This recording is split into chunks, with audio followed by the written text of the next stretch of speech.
Hi friends, मैं गौरव बनर्जी। आज आप लोगों को बीएसटी का एक टॉपिक कोऑर्डिनेशन पढ़ाने जा रहा हूँ। यूनिट 1 का चैप्टर नंबर 4। ये बहुत ही इंपॉर्टेंट चैप्टर है, इससे एक क्वेश्चन पक्का आता है, ठीक है। और अगर ये जो भी हम वीडियोस बना रहे हैं, प्लीज़ उसको आप लोग देखो, पूरा वीडियो को देखो। इससे क्या होगा, आप ही को बेनिफिट मिलेगा, ठीक है।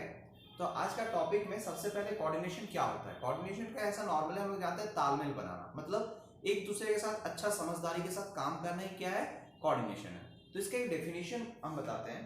It refers to that process through which harmony in stabilized among different activities of an organization so that organizational objectives can be successfully achieved. इसका मतलब बोलना चाह रहा है कि अगर एक ऑर्गेनाइजेशन के अंदर जो ग्रुप्स होते हैं और सभी ग्रुप का एक अपना अपना उद्देश्य होता है, लक्ष्य होता है, उसको पाने के लिए वो क्या करते हैं, मिलकर काम करते हैं। उस मिलकर काम करने का तरीका को हम लोग कहते हैं कोऑर्डिनेशन। तो ये समझ में आ गया, मतलब मिलजुल कर काम करना ही क्या है, कोऑर्डिनेशन है। अब इसका कैरेक्टरिस्टिक्स क्या क्या है। यहाँ पे एक हम चीज लिखे हैं कि 2 + 2 = 5 पॉसिबल। इसका मतलब क्या होता है कि कोऑर्डिनेशन में अगर दो आदमी के साथ मिलकर काम करता है तो वो 5 आदमी का काम के बराबर काम कर सकता है। इतना ज्यादा जरूरी होता है कोऑर्डिनेशन, ठीक है। इसको हम लोग मैनेजमेंट का एक अलग से फंक्शन भी कह सकते हैं। फंक्शंस ऑफ मैनेजमेंट का एक सबसे महत्वपूर्ण मतलब जो है पॉइंट्स हुए कोऑर्डिनेशन। तो इसका पहला कैरेक्टरिस्टिक्स है कोऑर्डिनेशन इंटीग्रेट्स ग्रुप एफर्ट्स। ये क्या करता है ना, जो मतलब जितने भी ग्रुप एफर्ट्स जो भी मतलब मिलकर जो काम करे, ग्रुप में जो सदस्य हैं वो सब मिलकर एक जगह काम करना, मिलजुल कर काम करना, उसी को हम लोग क्या बोलते हैं, वो क्या है, कैरेक्टरिस्टिक्स है। और सेकंड क्या है, coordination ensure unity of action. Unity of action का मतलब क्या होता है कि एक काम को एक साथ एक जैसा करना। अगर कोऑर्डिनेशन नहीं होगा तो फिर ये संभव नहीं है। Coordination is continuous process. क्यों, एक के बाद एक काम आते जाता है और उसके लिए हम लोग मैनेजमेंट करते हैं, और मैनेजमेंट के बाद हर बार कोऑर्डिनेशन बना के काम करना पड़ता है, इसीलिए ये कंटिन्यूअस प्रोसेस है। Coordination is an all pervasive function. क्यों ऑल परवेसिव बोला गया है, क्योंकि ये सभी सेक्टर में, चाहे आप ऑर्गेनाइजेशनल या नॉन ऑर्गेनाइजेशनल किसी भी सेक्टर में आप जाइए, बिना कोऑर्डिनेशन का काम नहीं हो सकता, इसीलिए ये ऑल परवेसिव है।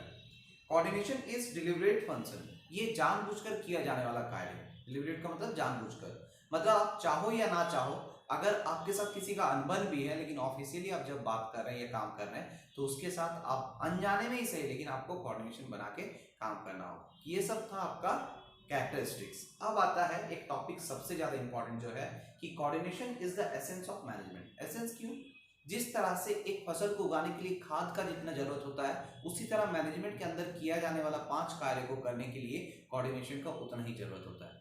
जैसे planning, organizing, staffing, directing and controlling. पांचों में अगर किसी भी तरह से अगर आपका कंट्रोलिंग का कमी है, सॉरी कोऑर्डिनेशन का कमी है, तो आप वो काम को सही तरह से नहीं कर पाइएगा। तो इसीलिए इसको एसेंस ऑफ मैनेजमेंट कहा गया है, कोऑर्डिनेशन को, ठीक है। और साथ में फंक्शंस के साथ लेवल्स, जो टॉप लेवल, मिडिल लेवल और लोअर लेवल है, उनके बीच में भी कोऑर्डिनेशन का होना जरूरी है। तो ये क्वेश्चन बहुत ही इंपॉर्टेंट है। इसके बाद आता है इंपॉर्टेंस ऑफ कोऑर्डिनेशन। पहला है साइज ऑफ ऑर्गेनाइजेशन। ये डिपेंड करता है ऑर्गेनाइजेशन के साइज के ऊपर कि कितना बड़ा है, उसके हिसाब से कोऑर्डिनेशन बनता है। फिर फंक्शनल डिफरेंशिएशन, जो जिस काम मतलब अलग अलग, सबका अलग अलग काम होता है, लेकिन सब एक दूसरे से क्या होता है, इंटरडिपेंड होते हैं, मिले हुए होते हैं। अगर वो खराब करेगा तो इसका भी खराब हो जाएगा, तो इस जगह पे भी कोऑर्डिनेशन का जरूरत पड़ता है। फिर स्पेशलाइजेशन, जो जिस काम में माहिर होता है उसी को वो काम दिया जाता है, और इसके चलते अगर कोऑर्डिनेशन नहीं रहेगा तो दोनों के बीच में क्या होगा, अनबन होगा।